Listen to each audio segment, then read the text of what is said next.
Coming up, responding deeply and emotionally to you. But not in that contrived, artificial porn star dancing way. Not on a classy channel such as this. Well, not today anyway. Instead, let us do, left foot braking and why you're a dill if you don't do that. Plus, why all cars look the same these days.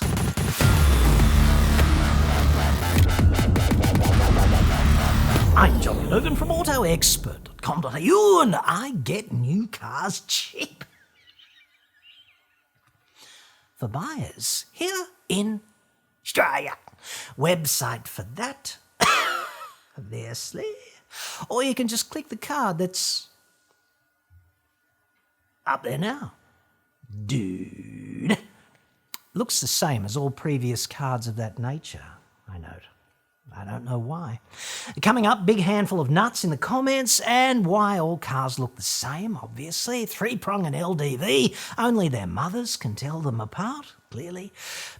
Bring back chrome bumpers and fins, I say. Plus mad and somewhat anti-Semitic Max-style blowers sticking right up through the bonnet.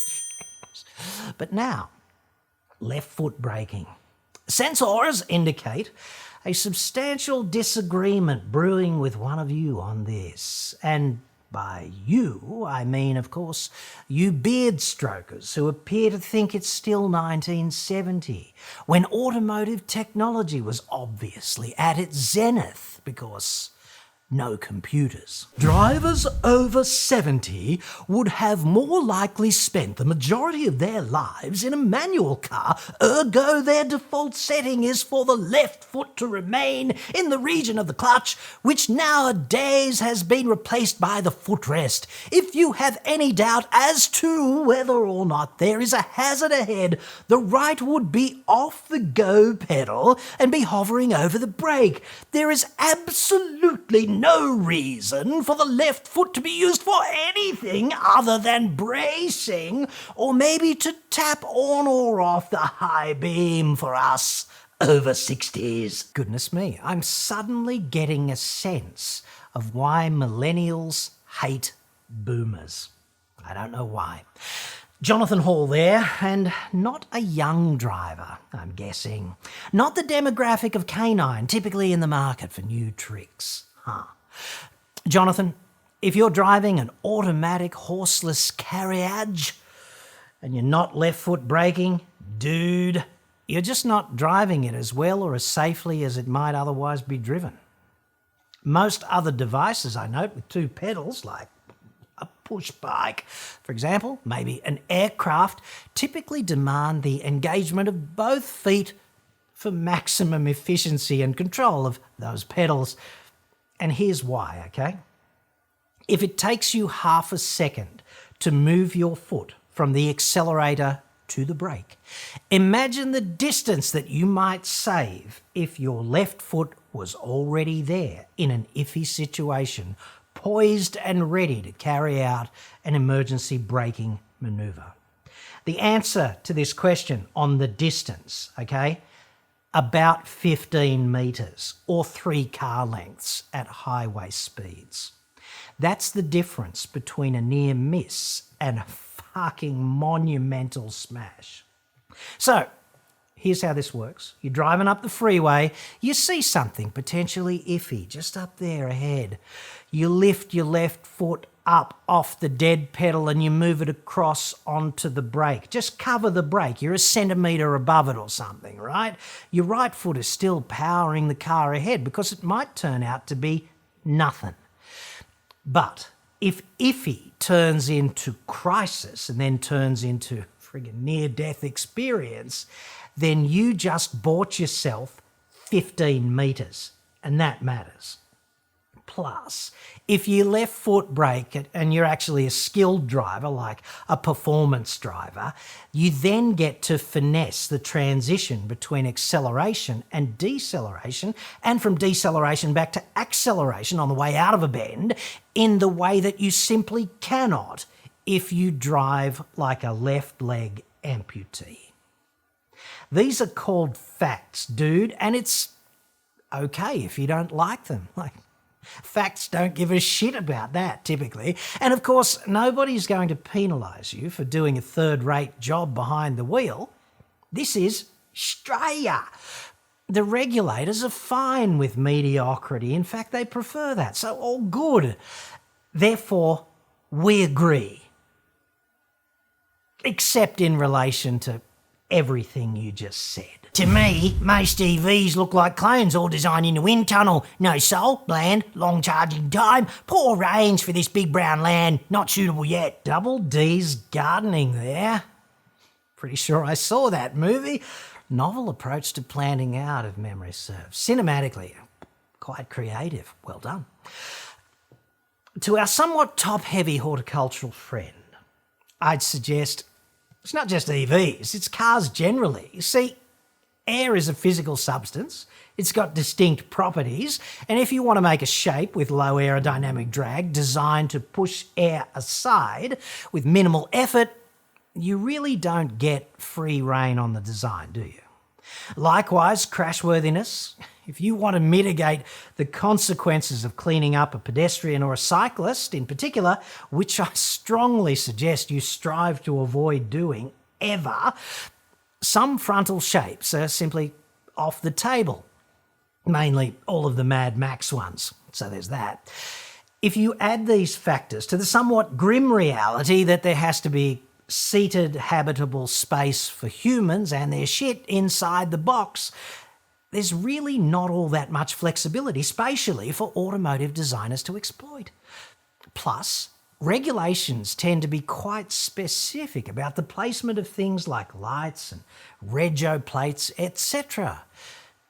And the vents for heat exchangers, you know, the inlet ports for heat exchangers, they really need to go up the front, don't they? Because that's where all the flow is.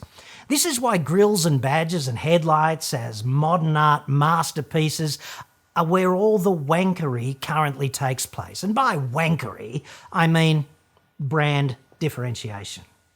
However,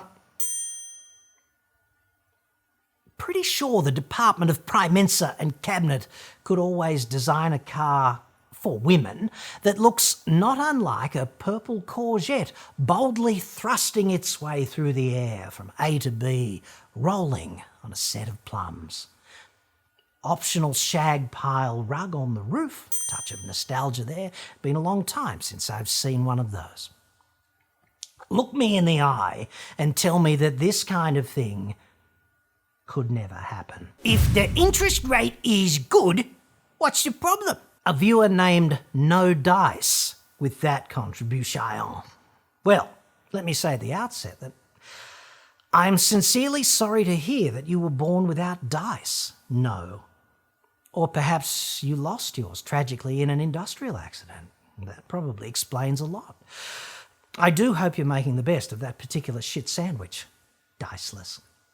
Just reflecting on the misfortune of others momentarily, I am quite thankful that I was born with a healthy set of big swinging dice.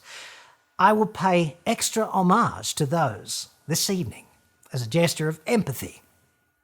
I've always been so emphatically shit at empathy. Not that it bothers me. Anyway, Diceless's comment relates to Polestar's so-called guaranteed future value in-house finance fiasco press release announcement earlier this week, and a report I did on that. Link up there, dude. Here's the thing, Diceless.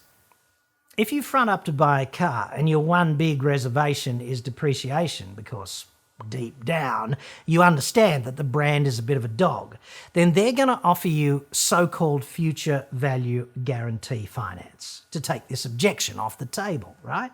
Because that's what they want to do. They don't want any speed humps between you and paying the big bucks and driving off into the sunset with their vehicle. All you have to do in this situation is grab both ankles and sign, which is pretty neat multitasking exercise if you ask me. Simplistically, what happens here is Dog Brand A will be happy to offer you a suitably inflated guaranteed future value in 3 years or whatever, provided you take their finance. And all they have to do to make that work is build the margin between the likely actual trade-in value and the fantasy agreed value into the finance. They bump the rate here, they chuck in a few fees and charges there, they stick in some penalties about K's and condition at the end of the deal, and everyone wins. Except, of course, you. Guaranteed future value finance from a car maker is a confidence trick requiring you, the victim, to A, be innumerate, and B, suspend all disbelief at the outset and buy into the magic of bullshit. I live out in the bush and don't follow daily news, so I thought John had made the phallic symbol up. Then I Googled it, and in disbelief, I asked her outdoors to view the object. She instantly said, "It looks like a dick." Thanks, John. Best laugh for ages. Wonder how the election will go. I am glad you got a laugh, but I don't think I could have made that up, Alex. And if I did, I'd have to concern myself with whether such a frankly phallic logo would violate YouTube's community guidelines, because they do tend to be a bit twitchy about graphic depictions of the vegetables, and taking a breathtakingly derogatory stance on women is a thing too, right? Hashtag Women's Network. Yes. Actual federal government's Women's Network logo on debut earlier this month. And same thing today. Go figure. I actually like the earlier one better, albeit for all the wrong reasons. Amazingly, some people still cannot understand why Australia is a global laughingstock. Fair to say they cocked it up, and then they lacked the balls to stay the course. But they had a long, hard look at themselves and decided some in the community just wouldn't swallow it. So they pulled it prematurely. And of course, the rest is history. The Morrison government's pornography of empowerment. It is frankly amazing. It's actually pretty hard to laugh, isn't it, right, at times? For example, when the government refuses to get its shit together to fight fires or pandemic or provide effective flood relief, things of that nature. Like, I was an engineer, and these things are not that hard to do. They're just not, dude, except if you task the fucking marketing department with doing it. Pro tip, the Australian government actually did a faster and more effective job with support in 1974 for Darwin in the aftermath of Cyclone Tracy than it did this year with the floods on the eastern seaboard, despite Darwin being 2,500 kilometres further away from basically everywhere, and 1974 being half a century of technical advancement behind today. Just saying. It's hard to laugh when they hand billions of JobKeeper revenue to fat cats with extreme moral relativism, when they trash diplomatic relations with the French to suck American cock even harder over subs we'll never need, and spend billions more on the F-35 Joint Strike Fighter, which is, of course, the Land Rover Freelander of the skies. Yes. Pro tip, an Australian jet fighter has never fired a shot in anger defending the mainland. Never.